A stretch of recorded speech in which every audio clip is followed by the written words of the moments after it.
Prince Joshua, known as PJ, and his 7-year-old friend Michaela Capers were stabbed in an elevator in the Boulevard houses. Michaela survived. Ex-convict Daniel St. Hubert is charged with the crime. It's never enough security if you ask me. There were no security cameras at the time of the attack. Since the tragedy, the city ordered more to be installed, but there aren't enough funds to adequately equip all of the housing projects. Congressman Hakeem Jeffries says the federal government needs to help. He introduced legislation right before Congress recessed this month called PJ's Act. It makes no sense that the federal government currently does not help public housing residents live in safety and security. PJ's Act is designed to change that. The bill allows for the city's housing authority to tap into billions available under the Community Development Block Grant Program. It's important to note that the House Republican budget is a product of the same type of extreme mentality and reckless mindset that shut down the government for 16 days. House Republicans have once again decided to balance the budget on the backs of children, young Americans, college students, working families, and the middle class. Good afternoon, everyone. It's my honor and my privilege to represent the people of the 8th Congressional District and to stand before you today to say Brooklyn stands with Israel. And not only Brooklyn stands with Israel, the New York Congressional Delegation stands with Israel. And not only the Congressional Delegation, but the House of Representatives stands with Israel. The United States of America will continue to stand with Israel. A Revolutionary War crypt in Brooklyn's Fort Greene Park is a step closer to being named a national monument. The House passed a bill requiring the National Park Service to do a study of the prison ship Martyrs Monument, which holds the remains of more than 11,000 Continental Army soldiers. All of the troops died aboard British ships anchored in New York Harbor, where they were held as prisoners of war. Congressman Hakeem Jeffries sponsored the House bill.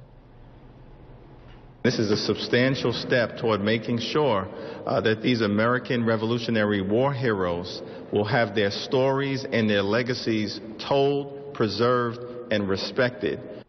Senator Kirsten Gillibrand plans to introduce the bill in the Senate. The prison ship monument opened in 1908. We should be extending a helping hand to these individuals, but instead we have slapped them in the face in a manner that is disrespectful of the compassion of the American people. It is time to do the right thing and to renew unemployment insurance so that we can rescue those Americans left behind on the battlefield of the Great Recession.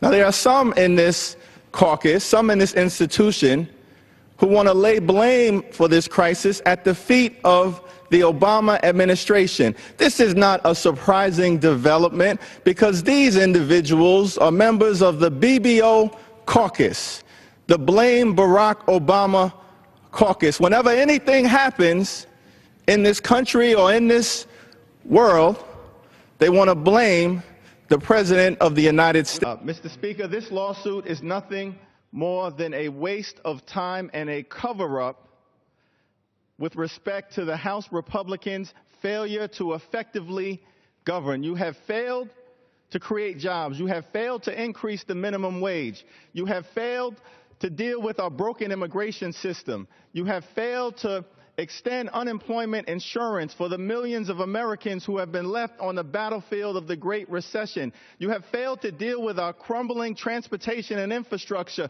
system. Mr. Speaker, your majority has failed to do what is in the best interest of the American people. Rams players are not the only ones who've embraced the hands-up gesture of protest. Last night, members of the Congressional Black Caucus took to the floor of the House, raised their hands in a show of solidarity, and called on Congress not to run away from the problems exposed by the killing of Mike Brown. Joining me now is one of the people you just saw there, Congressman Hakeem Jeffries, Democrat from New York. And Congressman, Bill O'Reilly was saying last night that the people are using that gesture, and what that gesture means is they think that white cops are murdering black men everywhere indiscriminately on a warpath. And I want to ask if that's what you mean by that gesture. Well, Chris, good evening. And it's not surprising that the conservative entertainment complex would completely misunderstand the point.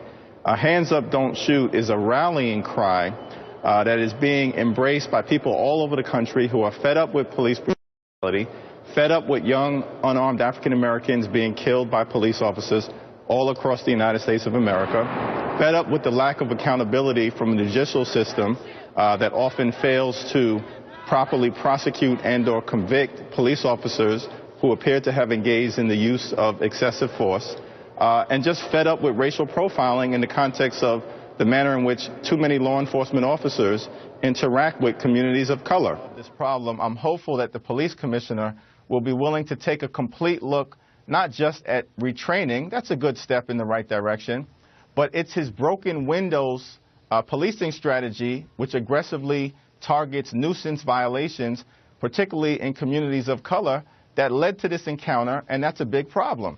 In other words, this would not have occurred unless those officers were instructed to aggressively police the sale of loose, untaxed cigarettes. That's not something that New York Police Department resources should be spent on. Perhaps the New York State Tax Department. We want the New York City Police Department to go after persistent criminals, gangbangers, and others who really pose a threat to the well-being and to the public safety of the people in New York. The decision by a grand jury not to indict in the death of Eric Garner is a miscarriage of justice. It's an outrage. It's a disgrace. It's a blow to our democracy. And it should shock the conscience of every single American who cares about justice and fair play. Because this was captured on video. And so it's inexplicable that this grand jury could not return a single charge. This grand jury couldn't return a charge for assault. This grand jury couldn't return a charge for involuntary manslaughter. This grand jury couldn't return a charge for criminally negligent homicide. This grand jury couldn't return a charge for reckless endangerment of human life. This grand jury couldn't even see fit to charge this officer with a misdemeanor. What more does America need to see?